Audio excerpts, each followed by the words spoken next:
left, right. There's a number of things that people believe in without proof, whether it's religion, whether it's flat earth.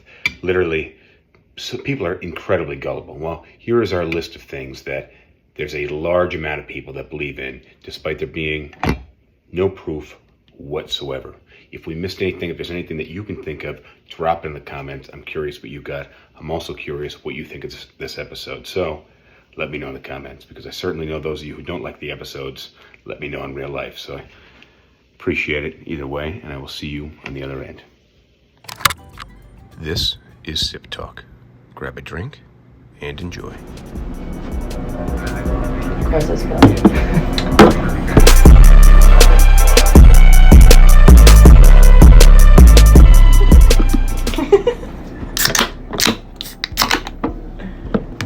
Cheers. Cheers. Cheers.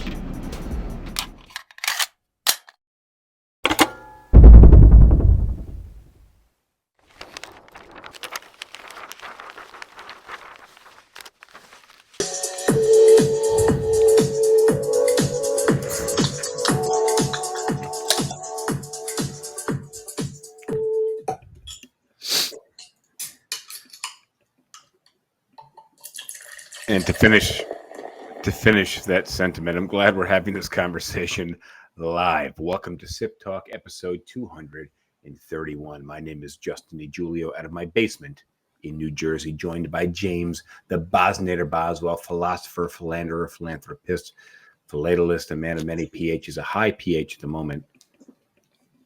Yeah, that's why I'm so basic. James is one basic bitch. How's it hanging down there in sunny South Carolina?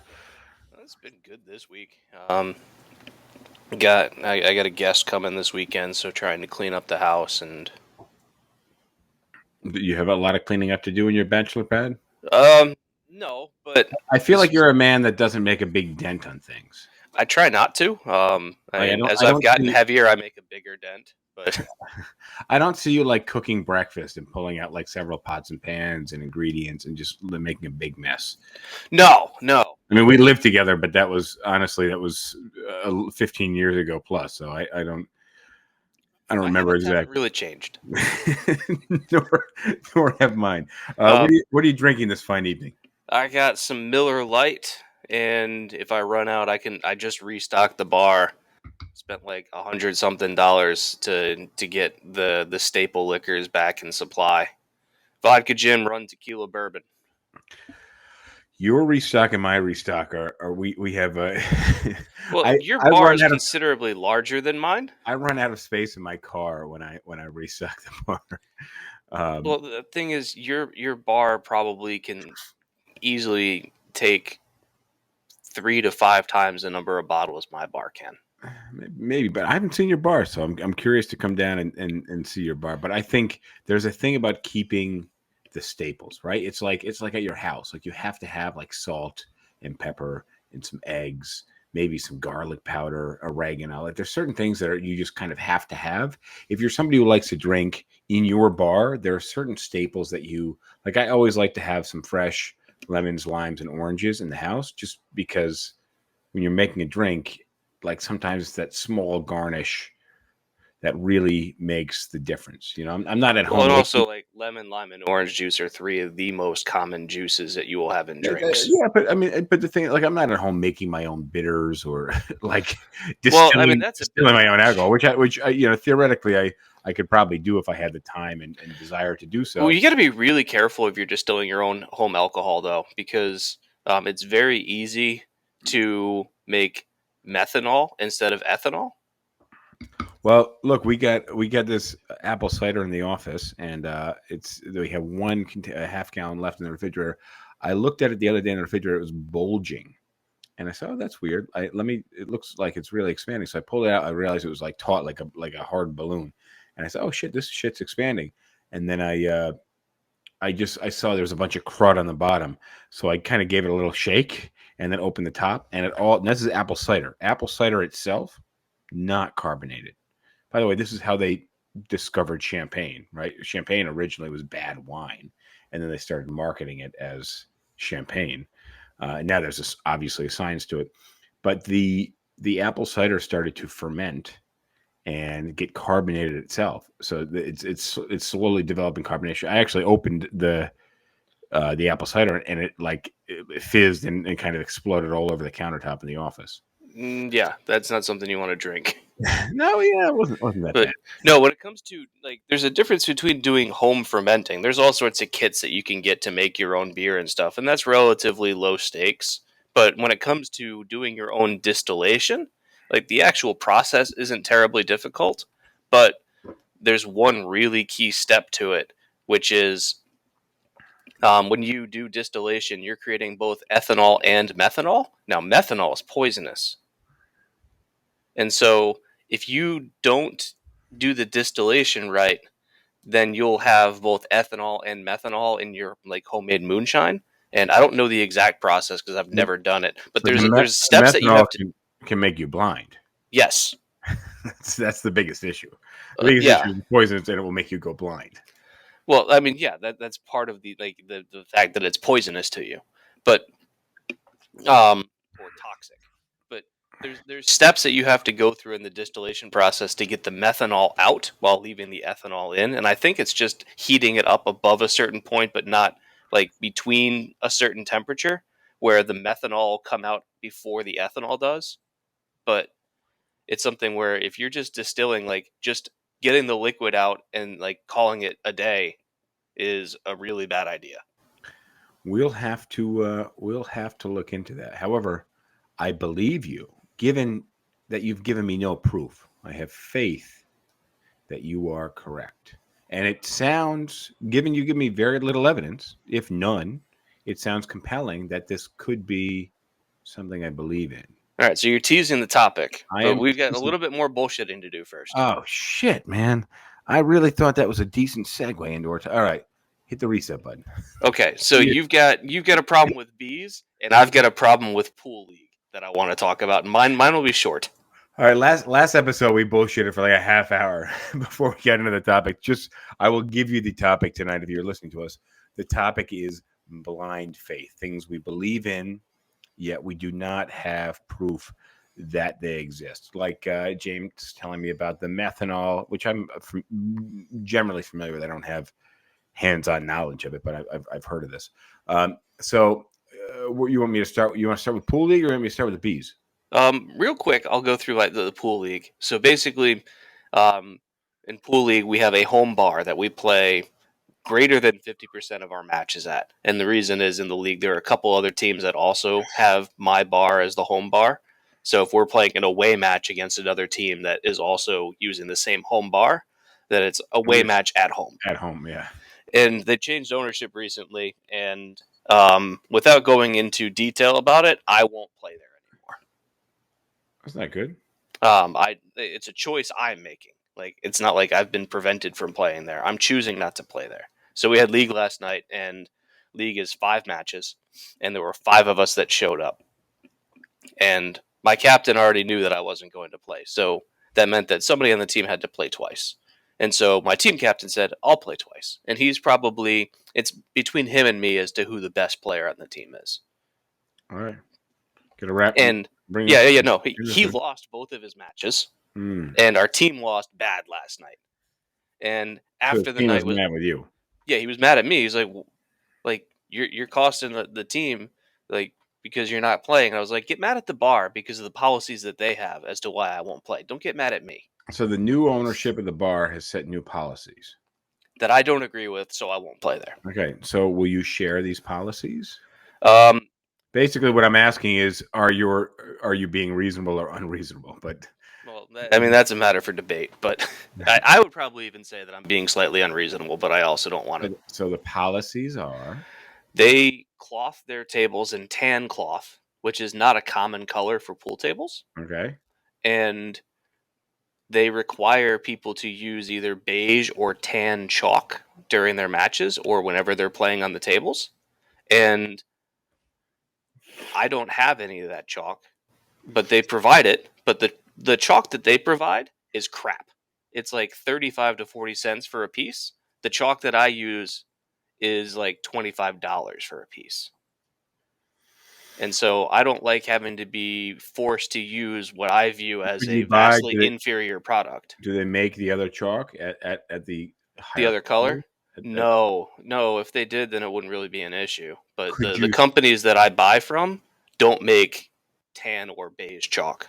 Because it's just kind of like what's the word I'm looking for? Like kitsch or just Well, it, yeah, like the it vast majority of pool it's not chalk is blue. not professional. Yeah. Uh, But yeah, so that's the reason why I won't play. But here's the thing that this is what gets me is after the match ends last night and our team got beat really bad, the team captain gets mad at me because I didn't play and we lost really bad. But at the same time, he played in 2 matches and he lost both of them. So well, sometimes look. I know I'm not the best real estate agent. Now I know typically when I get involved in a transaction, I'm bringing a lot of value to the transaction. Transaction doesn't on occasion, which honestly actually isn't that often, but if the transaction kind of nosedives and crashes and burns, I always blame the other people. Even though I was brought in to save it, I'm like, yeah, but you had to bring me in, right? Like right, you but this you, is a you case you where brought like me in to save a sinking battleship. yeah, but I just look at it as like you played in 40% of the matches and you earned us 0 points. Like tell me again how I'm the reason why we lost. All right, so look, Oh, and Sasha says, James, you might be more autistic than me if that's your reason for not playing. Maybe. so I got two things going on this week. Actually, the first thing I'll tell you about before I get to the bees, and the bees are bad. Um, potholes. Now, you know that we grew up in upstate New York. We drove cars since we were 16 years old, Hmm. daily, every Yep. single day, to and from school, to and from work for many years. We moved to South Carolina, where it's also driving culture, and then I moved to New York City. For the first few years, I drove a motorcycle everywhere. The next few years, I drove a motorcycle sometimes, and over the next half a decade or so, I didn't drive a motorcycle as often, just because I could afford to take cabs, and there's not a lot of parking in Midtown, so I'd have to drive the motorcycle half a mile to park somewhere to walk half a mile. It just didn't make sense. Now, I haven't done a lot of driving outside of New York City in the last decade. I've done a lot of driving in the last 12 to 14 years. Now that I live in the suburbs, I do a lot more driving. I spend roughly 2 hours a day minimum on the road, and sometimes I drive in the city in a car, not in a motorcycle. Now the issue is the number of wheels that are on the street when you're driving. So now that I'm in a four-wheel vehicle, there's twice as many wheels on the street. Here's the issue: potholes. You're twice as likely to hit a pothole when you have twice as many wheels on the ground. What I have noticed is when I grew up, when they would pave a pothole, they would overfill it, almost like when a cupcake expands and you get the little muffin top type Hmm. overflow. Yeah. And then what happens is they push it down, right? They press it down, and then as vehicles drive over it, it it is overfilled so that as it gets depressed more, it basically meets a level. Now, what I've noticed in the last 2 or 3 years since I've started paying attention, what I've seen is they dig a hole in the street, whether they're putting plumbing or electric or whatever it is, gas lines in the streets. They cut the street, they pull out whatever's in the street, and then they fill it with sand, and then they pave it. But they don't over pave it. They fill it to the level of which the street is, and then leave. And then what happens is as traffic drives over it, it becomes more depressed. And rather than looking like a muffin top, or you imagine driving over a muffin top so it flattens out, right? It ends up looking like a muffin that never rose, and then people drive on it and it sinks in even more. You follow me here? Yeah. I took a picture of it a couple weeks ago, thinking I'd have more content to like really support it. I'd show some visuals, but I just took it and it's lost in my fucking camera roll. These are the But hard hitting takes that people come to SipTalk for. but look, it is the paving tactics that are driving me fucking insane, because now everywhere I go, the roads are they do so much construction on the roads. The roads are all uneven, and now I have to get a second alignment in 2 years. because I'm just bouncing all over the road. It's driving me nuts. I have nowhere to go with that except just to share my frustration. We finished our pet peeve episode, so on that note, I am out. However, speaking of pet peeves, and then we can finally progress. I got to tell you about the bees. So a few weeks ago, and all summer long, I noticed a lot of bees outside. I didn't think anything of it. I said, "Oh, the honeybees are dying. Lots of bees is a good thing, right? Honeybees dying is a bad thing. Lots of bees probably a good thing." Now, I had noticed on the outside of my house, we talked about this. They burrowed these little holes through, and they're roughly the size, slightly smaller than a dime, perfectly circled. They burrow these holes through different parts of the house. A couple weeks ago, I went out. I filled all of them with caulk. Now, I've noticed a decent number of bees, anywhere from 5 to 12 bees every couple of days inside the bedroom and the office. I don't know where they're coming from. I thought maybe they're squeezing their way through the windows or something. Now, I happened to go to the attic over the weekend. I turned the light on in the attic, and there were hundreds of bees just buzzing around. Like it was. So you got a nest in your attic. It was their own house. So then I said, "Oh, all right. There's some real bee activity going on up here. What the fuck am I going to do?" And bear in mind, every day for the last 2 weeks or so, I've seen another dozen bees or so inside the house. I haven't gotten stung, luckily. I found the nest. It was so the roof is sloped, right? And it is right in kind of the soffit and right where kind of the roof overhangs. And the nest is roughly 2 feet wide. I did not know how far deep it went. I did not know if it went into and down the walls. But finally last night, 2 nights ago, I went up there to really inspect it and get close. Last night, I had ordered a beekeeper suit from Amazon and 4 bottles of Raid. And I took the shop vac and I squirted some Raid on this thing. And I just went to town for, I don't know, half hour, 40 minutes. And just every square inch of this thing, every cubic inch of this thing, I sucked in the shop vac and just sucked thousands of fucking bees filled the shop vac. It was and the entire time, bear in mind, my adrenaline was racing. It's just thinking I was going to get stung. I didn't get stung once. So, how much did the beekeeper suit cost? Well, I looked at a bunch of beekeeper suits. On average, I was looking at 160 to 190. This one was $40, and it worked perfectly fine. The only issue was this was a large, and from the crotch line to the shoulders, it was very stout and kind of short, so it made it really difficult for me to bend over and move around. It'd be hilarious if you bent over and tore ass. That's where you got stung. I was literally worried about my wrists and ankles. It came with these big gloves that come up to your elbow, but I was worried about my wrists. I was worried about my ankles. I had big boots on. And I was worried about bending over and tearing the ass out of this thing. Right, but that's where you're also in my ass, which is also hilarious. It was not cool. All right, dude. We gotta move. We gotta hit the topic. I want to say hi to Navroop, Dawn, Uptown Tracy, Zach Young. Say hi to the people following us on TikTok, and and also just to Sasha, the reason about the chalk, me not playing, there are other reasons too. That's just the one that I'm seizing on because, well, it's a straw that broke the camel's back. So, speaking of having blind faith, there's a number of things, especially in America. Now, I don't know about other cultures. I can speak to American culture and I can speak to a few other cultures, but from the perspective of an American person, things that people believe in that have no proof. And we are going to lead with aliens. Do you know people that fully believe in aliens? Anybody that believes in aliens blindly believes in aliens. Anybody who believes in aliens blindly believes in aliens. I'd have asked you if you met somebody who had been abducted by aliens. No.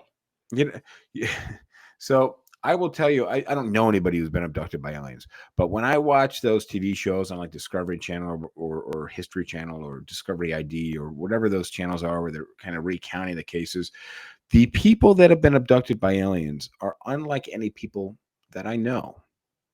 These are people that I feel like have a difficult time stringing together sentences, and it is not somebody that I would ever go to for factually based information. Yeah. Have you ever experienced sleep paralysis? Maybe, but I can't remember a particular instance. But I'm familiar with it. You want to define it, and then you go where you want to go with that. Well, sleep paralysis happens when when you're asleep, there are different parts of your brain that are asleep. And so when you're in deep sleep, basically all of them are asleep. But one of the things that your brain does when you're fully asleep is it basically turns off your motor function so you can't move, which is a good idea because if everything else in your brain is asleep, but you can move, well, that's how you could evolutionarily get yourself into trouble because you're moving around, but you're not able to react to your environment whatsoever, right? So, like, the brain turning that part off makes a lot of sense. And so, sleep paralysis happens when your brain wakes up, but selectively. And so you can be awake in terms of like having mental like awareness of your Awareness. surroundings, but the part of your brain that shut off your motor responses, that part hasn't woken up yet. So you're saying the aliens have a way to put you in this sleep paralysis? No, what I'm saying is, and I've experienced sleep paralysis a number of times, and it's wild. Like it's not a pleasant experience. Um, but you'll be awake and you'll be like fully mentally aware, and like you'll try to move your arms and just nothing happens. You just can't move. And How do we get to the aliens here? when it comes to alien abductions, like if people have an experience with sleep paralysis, like that, one common symptom or one common experience when you're going through a sleep paralysis episode is feeling like there is somebody in the room even when there isn't. And so I don't think it's too much of a stretch to think like that if you were going through a sleep paralysis thing, like that a lot of the experiences that people talk about during like alien abductions or stuff, there's considerable overlap with what it's like to go through sleep paralysis. Well, also, what I have heard about the way that dreams work is that your brain is basically flashing the events of your day and what's passed through your brain through your kind of subconscious. And then as you wake up, your conscious mind needs to make sense of all the information that has kind of flashed by. So it creates a version of a story. And they say that your dreams don't happen over the course of 2 or 3 hours or 40 minutes. They happen over the course of milliseconds to a couple of seconds. And then your dream is actually a story you tell yourself.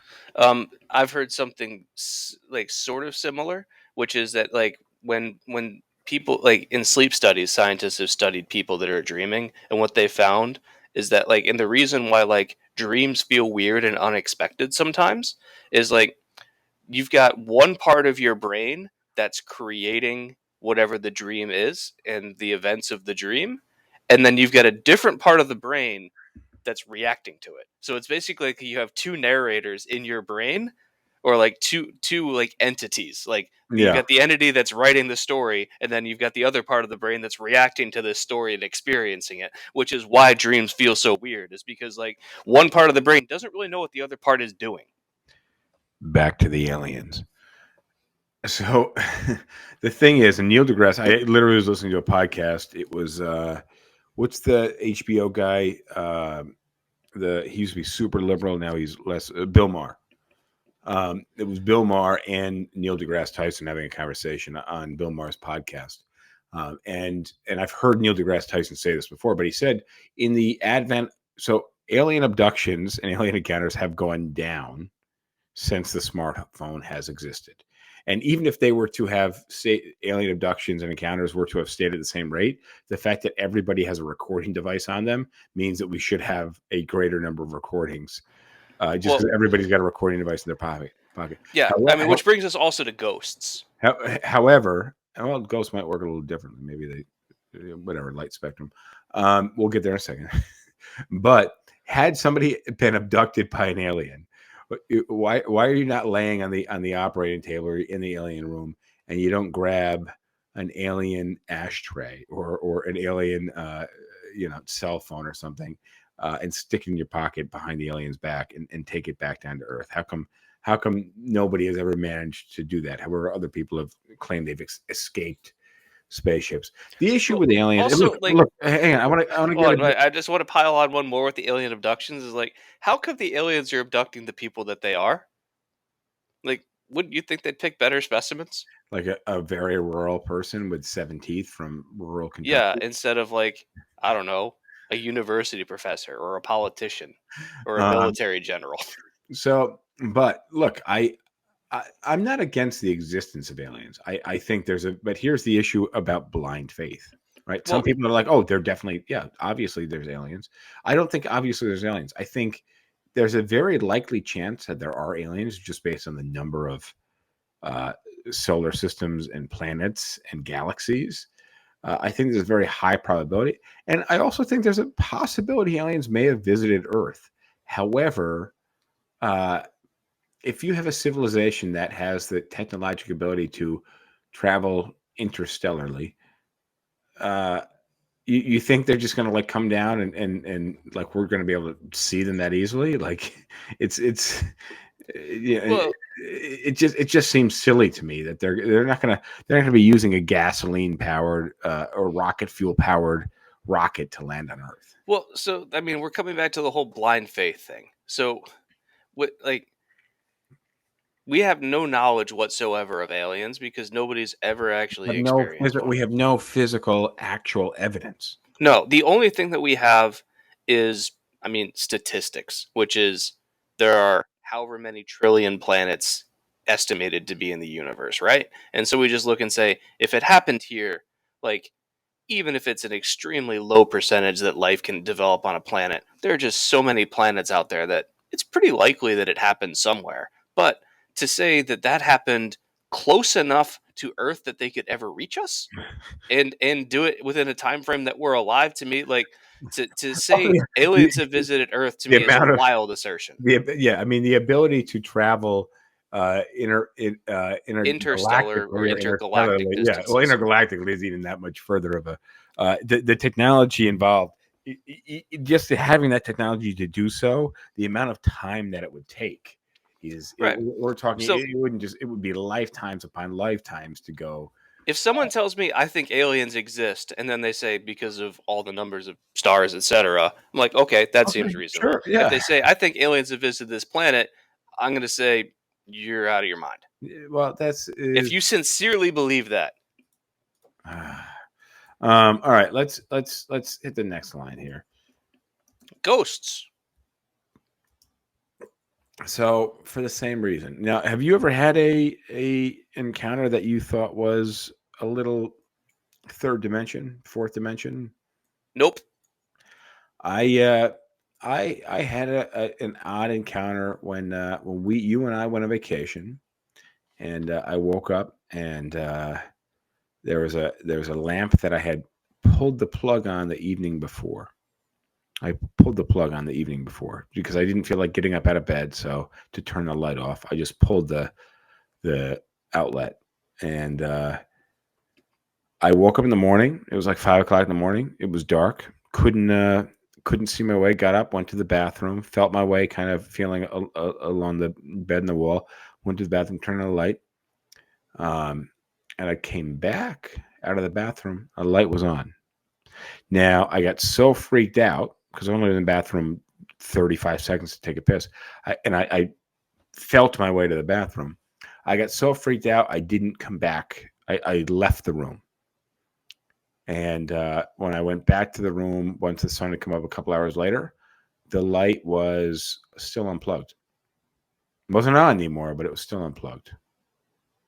So I just felt like that was a really odd, fucking weird paranormal experience. I couldn't explain it. But that doesn't. But my mind didn't go to ghosts.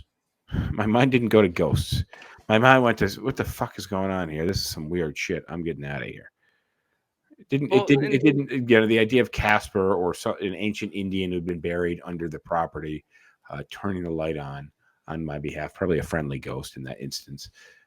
That's not where my mind went. And they make for interesting stories, and that's all well and good if you want to make a movie about it, sure. But in terms of like like positively asserting that these things exist, again, that just doesn't make any sense to me. And the same argument that deGrasse Tyson makes about like aliens and UFOs with the cell phones holds equally true for ghosts and anything else paranormal. Where how many people do you know that have a camera with video recording functionality on them at all times on maybe a 5-second holster? Exactly. Everybody has a camera on them all the time. With a 5-second trigger finger. Yeah, exactly. Yeah, you can pull that camera out really, really fast. I'm trying to look up an article right now on bedsheet ghosts. That basically they people used to wrap the dead in bed sheets in their finest linens, and for whatever reason, that's where the ghost that you imagine kind of in the bed sheet with the holes poked out of the eyes. That's where that comes from. Oh, well, but yeah, my theory is just, people have overly active imaginations, and like just because you can't explain something doesn't mean that you get to just make up whatever explanation you want. It doesn't mean that you have to attribute it to ghosts. Yeah. It's funny that I had a friend that a while ago when I was training people in the gym.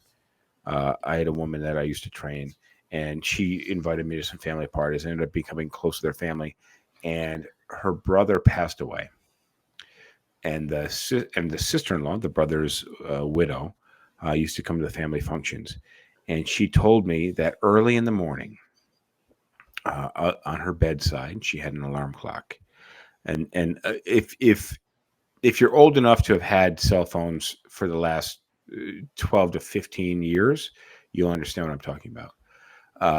She had her clock radio on her bedside, and it would go. Oh yeah, the cell phone interference. And she said to me, she said, "This is my husband, my late husband, trying to talk to me in the mornings." No. No, it was just cell phone interference to the speaker. And I remember at the time being like, oh, I don't have the heart to tell her like everybody shit does that all the time. It's just Yeah, I've got a clock radio next to my bed, and that happens all the time to me. Like I actually have to put the cell phone on the other side of my bed so that it doesn't interfere. yeah. But she was like, oh, it's the ghost of my late husband. If only she understood Morse code.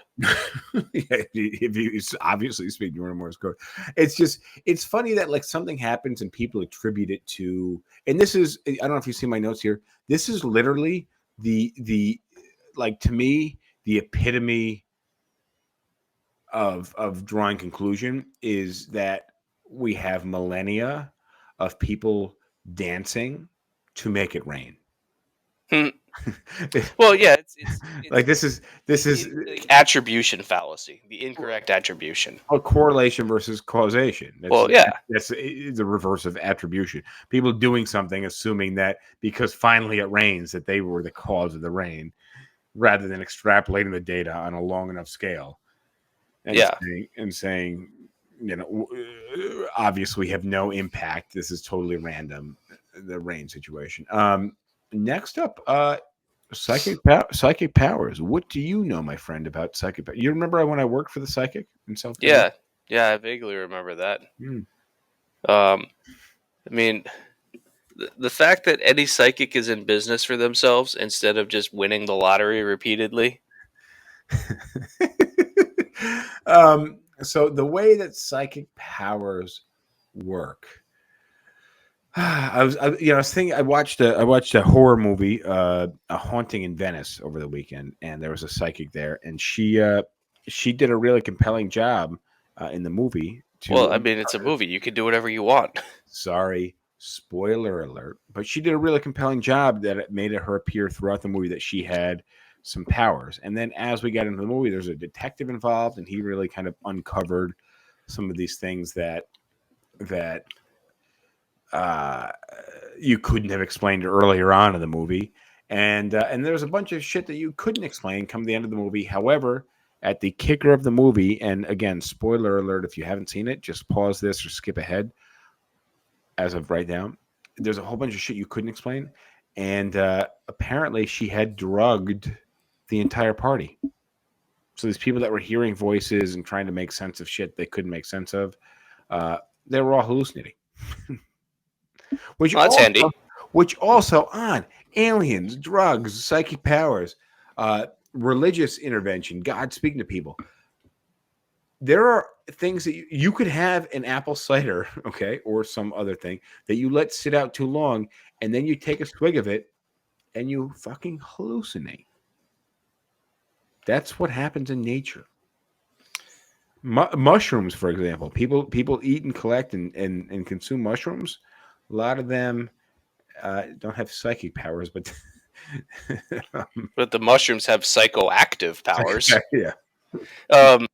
Yeah, like for me, I haven't practiced this skill because I don't care about it. But like most psychics employ what's known as a cold read. Oh, okay, yeah. All right. Sorry, But I'm just excited. Just explain it.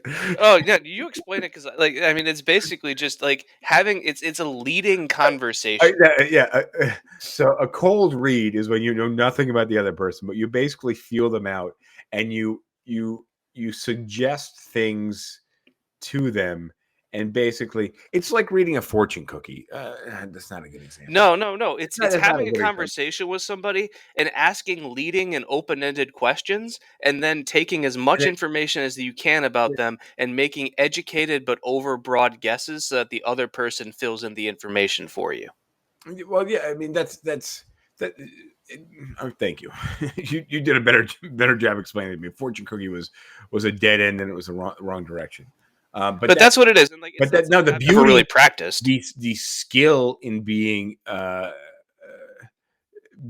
psychic is that is the skill. That is the underlying skill of being a psychic, is being able to ask these questions and derive answers from them to give people back the information that they have given you broadly, so that you can't be wrong. Right, and you do, and the skill is being able to do it smoothly and quickly and subtly. I foresee something happening in the realm of relationships for you in the future. Have you been seeing anyone lately? If they say yes, then you say, okay, I see something developing in their relationship. If they say no, you say, I see a relationship in your future. That's the leading question. You could go either way with it. Like that's right. the best It's part all about that it. kind of bullshit, and like they're better at it than you or I, but also like we don't care to be good at it. But people have blind faith in these psychics, and they pay. We have a client. We have a from time to time we get clients that want to do kind of silly businesses. For a while, it's been a lot of smoke shops in the city. Now, smoke shops are becoming popular in the city, and a lot of landlords are agreeing to allow smoke shops. Finally, but it's been years after years of fighting to allow smoke shops. Now, as the laws are changing, landlords are more open to it. However, psychic reading offices, which are generally smaller, lower rent places where it's like a room or two. We have a lot of clients that are looking for space to do that, usually low price places, but these guys are ready to sign on anything. But a lot of landlords are like not into it because they're like, this is a false snake oil type business. I'm on the landlord side here. Well, yeah, but I mean, if they're going to pay rent, then pay rent. Yeah, but the thing is, it's more like what is it doing to the surroundings? If you own the entire building, then it might make the rest of the building less rentable. Well, maybe you need to speak with the psychic, find out what the future holds. I foresee financial hardship in your future. Let's talk about religion, which I don't want to get into bashing anybody's religion. But religion is something that people have blind faith in. By definition. Well, by definition, religion is like you didn't meet Jesus Christ. You don't know any of his descendants. You didn't meet the Moses or the other Jewish people, and or the chubby Buddha guy. But the whole thing about faith is that you have no reason to believe in it, and yet you still do. That's faith. So that is exactly what faith is. The issue to me is that you have 1/3 of the earth that believes one thing. You have another third, broadly speaking, of the earth that believes another thing, and you have another third of the earth, and these numbers are actually askew because most of Earth is It's more Muslim. like quarter, quarter, quarter, and then like the other quarter, like you got like actually Judaism is a really small religion by number. Yeah, that's why I'm realizing I'm skewed. It's mostly Muslim, and then it's Christian, and then it's Like Jewish, Hindu. and then it's yeah, Hindu is probably Be like similar. Christianity and Islam are going to be pretty close. Hindu is Yeah. going to be a little bit below that, But but still high. point is, on a global scale, if you blindly believe in the religion, which I feel like most people don't anymore, right? Depends on where you go. Well, no, yeah, fair enough. But I feel like religion is Like slipping. you're in New York City, which is one of the most a-religious places on the planet.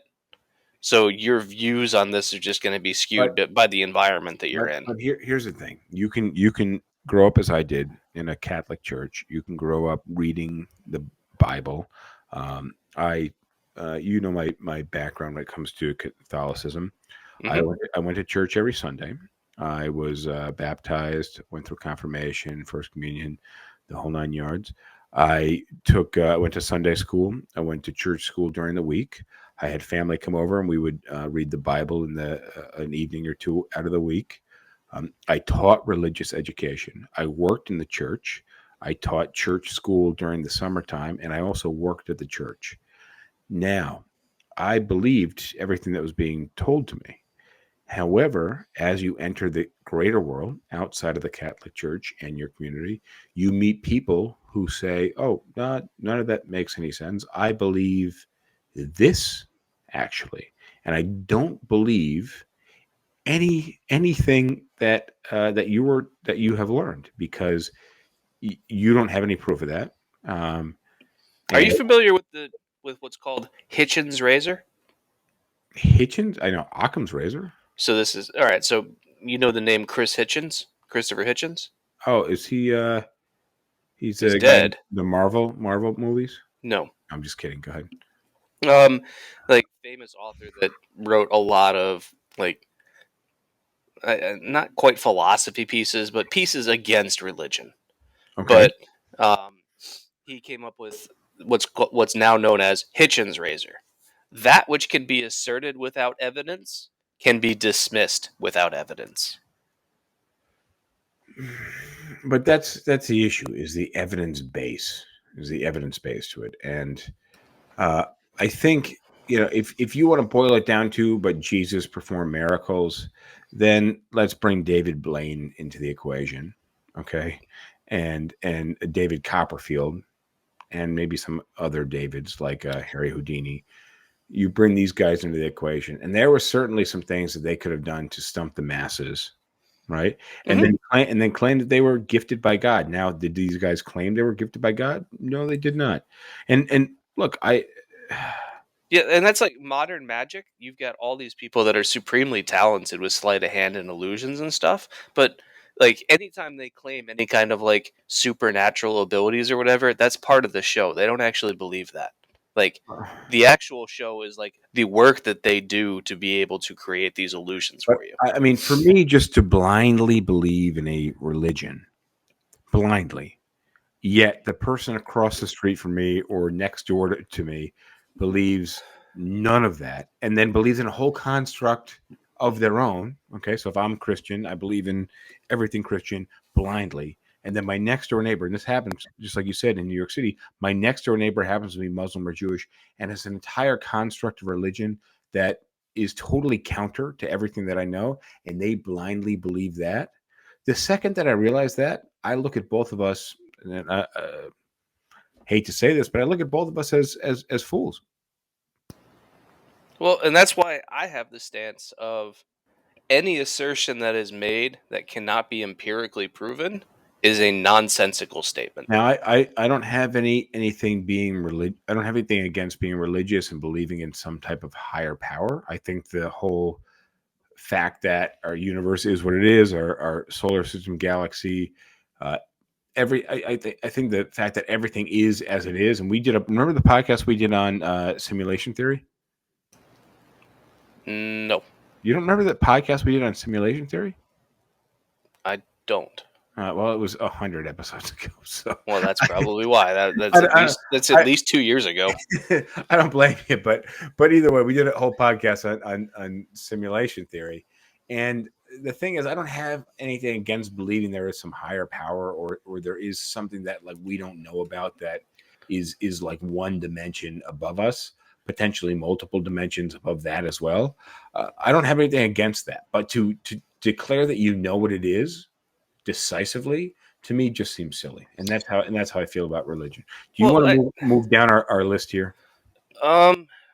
sure, because I've got more things to say, but we thought we weren't gonna have enough time to get through this list, and we made it like a third of the way You through. know what it was? It was the potholes and the bees. That's what it Oh was. yeah, I The blame potholes that. and the bees carried us. Just All right, those so the next goddamn one, potholes. and this is like the idea of karma. Like people blindly believe in karma that like good actions will bring you good actions, and bad actions will eventually bring you bad actions. Well, And this is another one of like a correlation causation thing. So like if you act like an asshole, then like people are less likely to do nice things for you, and therefore bad things are more likely to happen to you because like people are less willing to help out, or you might just end up like suffering consequences like arrest or getting beat up by somebody who's finally sick of your shit. it's just And so people can say, oh, he was an asshole and karma caught up to him, whereas really it's just cause and effect of like you were an asshole and people were sick of your shit. this is total causation. This is actually what I base my business around for the last 15 years or so, is that you can expend enough good and bring enough value to people. I can put out, I can put out maximum all of my value, but it's going to return greater to me. Now, if I was shitty to people, what would happen is there would be fewer people around me, and then what they would bring back to me would be shittier and shittier. So if I can just provide value to the people around me in business, ultimately it's going to come back to me. If I can provide training and provide leads and provide clients and provide instruction and guidance to people, they're going to want to be around me, and then I'm going to become more lucky. Right? Lucky. Right. And I use the phrase oftentimes in the training that I give to agents, luck is the residue of design. Right? So if you play the lotto every day and then you win the lotto, people are going to say, oh, that motherfucker was really, really lucky. Yeah, sure, you were rather lucky, but also you put yourself in line with the luck. Now, if you never played the lotto ever, would you ever expect to win the lotto? Well, I mean, if you don't ever buy a ticket, you can't possibly win unless you happen to find one on the street. But that's my point. So you wouldn't be like, now if you spent your money on other things like hookers and drugs, now and somebody say, oh, that's bad karma. He's spending it on bad shit. I mean, usually it's you win the lottery, then you spend the money on hookers and drugs. That's usually where the money goes when you've got lots of money, apparently. Well, I mean, in the world of pool, they talk about like when you get lucky on a shot, where like you miss a shot, but it like bounces the round table and goes into another pocket, right? And then you get lucky. But like they talk about how like the really good players, the professional players, happen to get lucky more often than amateur players, and that's not because they are luckier people. It's because they're playing their shots in such a way that oftentimes there's more than one good thing that can happen for them when they play that shot.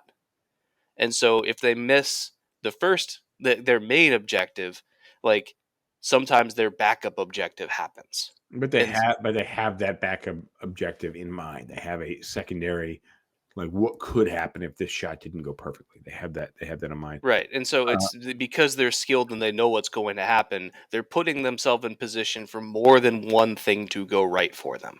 Can we skip 2 down our list here? To morality and ethics? One below. Moon landing. Moon landing. Yeah, so I was listening to Candace Owens, also on the Bill Maher show. And Candace Owens was saying the one thing that she's not certain on is the moon landing. Well, I don't think anything Candace Owens should be taken seriously. No, after listening to her on the entire podcast, I had a little more respect for her. And I don't know how that's possible. Her claim was, well, I mean, it was sitting with Bill Maher. You would think you would have less respect for her. I have less respect for both of them. But she apparently made a tweet a while back saying, what are some things that what are some conspiracies that you don't know anything about or something? And she said, I'll start moon landing. Now, I've actually watched some of the documentaries saying the moon landing was faked, and they actually build some compelling points. Yeah, if you're only telling one side of the story, it's really easy to build a compelling case because you're willingly able to ignore the evidence that flies against your case. So, but generally speaking, the argument is, yeah, we've never landed on the moon. However, it wasn't just Neil Armstrong that went up and took a couple steps on the moon. We've had like a dozen astronauts since then go to the moon. Yeah, it wasn't just the first 3 guys. Like we had several missions after that, and like we've brought back moon rocks. Like you can, if you, you can find the moon landing site there. There's all sorts of evidence that you would have to like.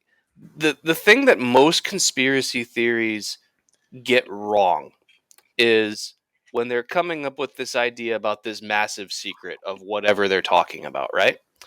It's like all these conspiracy theories necessarily involve hundreds or thousands of people all keeping their stories completely correct at all times under all circumstances. And if you know anything about people, especially people trying to keep a lie together, They is can't do it.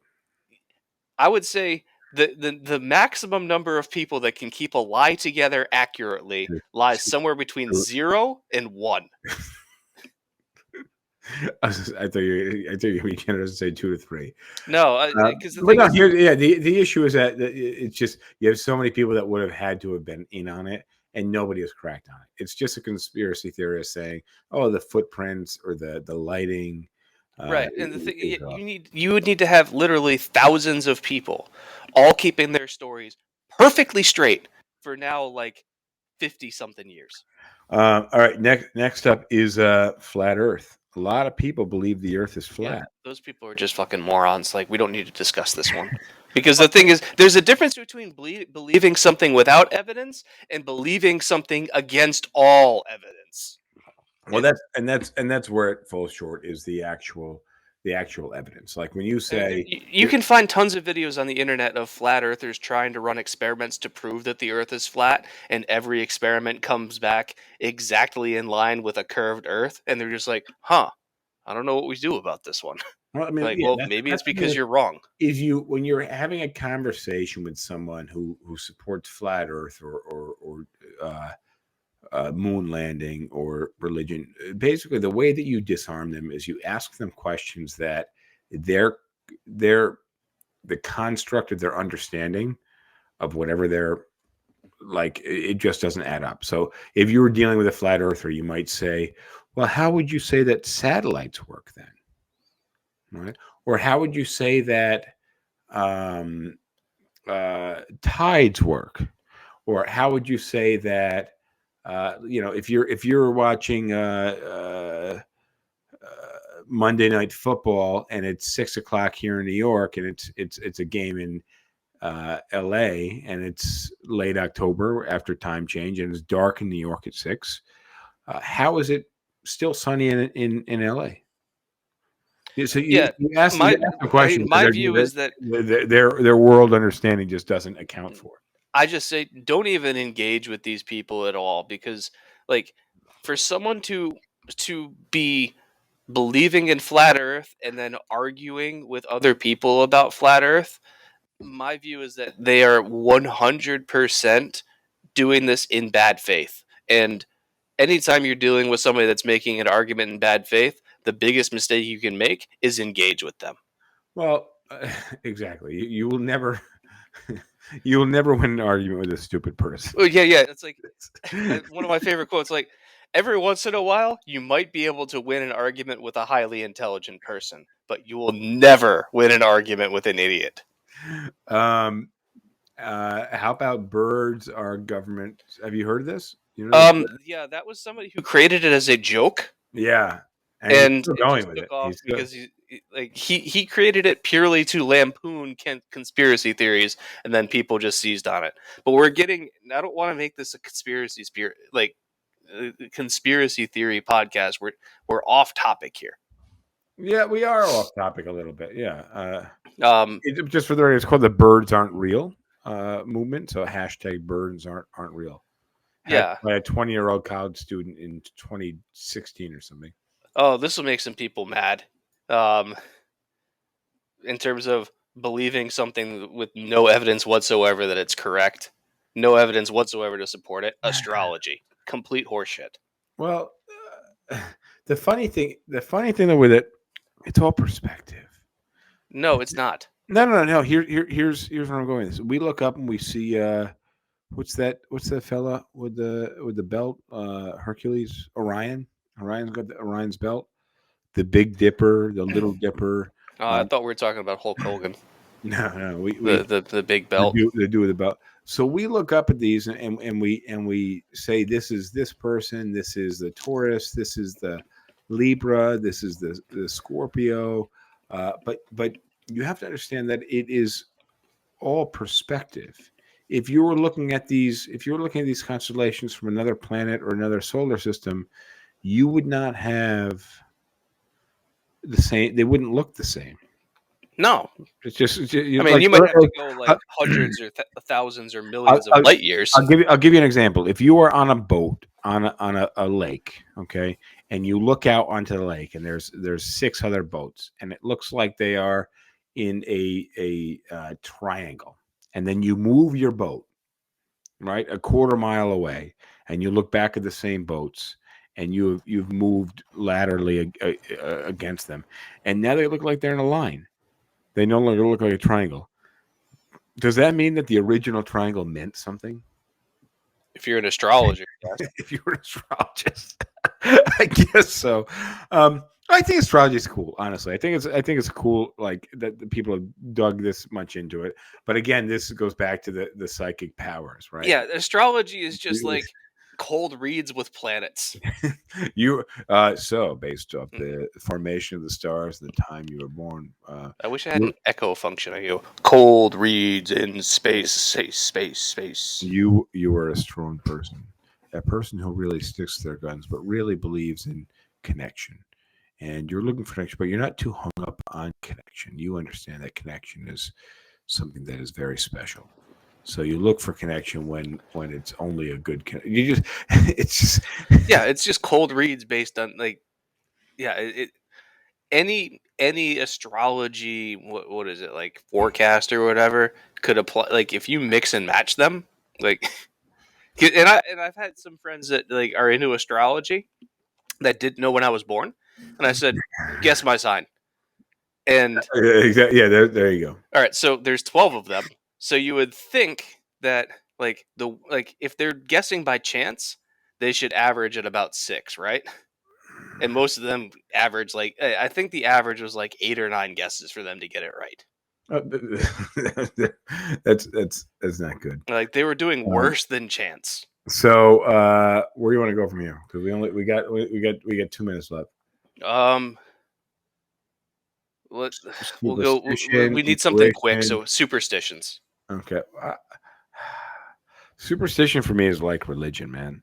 I feel like if you just want to be safe, like you don't open the umbrella inside. If the penny is tail side up, you don't pick it up. You just leave it there. I actually threw a couple of pennies away the other day because they were tail side up. I was really pissed. I was like, oh fuck. Then I threw them away, and I was like, oh, I don't want these in the garbage can in the bedroom. I think I'm gonna take the garbage out. Yeah, bad luck. I don't want the bad luck. I think the having a umbrella open and like indoors is more of like a manners thing than a like luck thing. It's funny because I went to the second floor of my office building is like a Chinese workspace, like a shared workspace for Chinese students. And when it rains, all these Chinese students come in. Apparently, they're not concerned with superstition, and they leave their umbrellas open all across the lobby. Oh, that's so that they can drive faster. The lobby's like 22, 25 umbrellas all open. Now, I shake mine out like before I walk into the building. Yeah, but if you roll it up and close it, it won't get dry. It's an umbrella. I don't give a fuck. Yeah, but I can understand the practical considerations. But yeah, but at least Americans, maybe Europeans believe that umbrellas open inside are bad luck. That pennies are only lucky head side up. You're not going to find too many pennies in Europe. You might. Not many of them. pennies that are tail side up are unlucky. If you walk under a ladder, that is bad luck.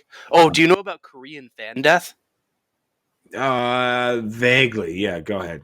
The superstition, and like some people in Korea are like adamant about this, is like you don't go asleep in a room where there's a fan running, because the fan's going to like suck all the air away from you, and like you'll suffocate because you can't breathe because the fan's blowing air away from you. One of the first things I did when I bought this house was install a ceiling fan, because I love having I just put it on low in the summertime, have a nice gentle breeze, moving air. I haven't died yet. 65% of Americans claim to be superstitious. Yep. And then lastly, faith in the FDA to determine whether or not foods are safe to consume. Well, I mean, that's.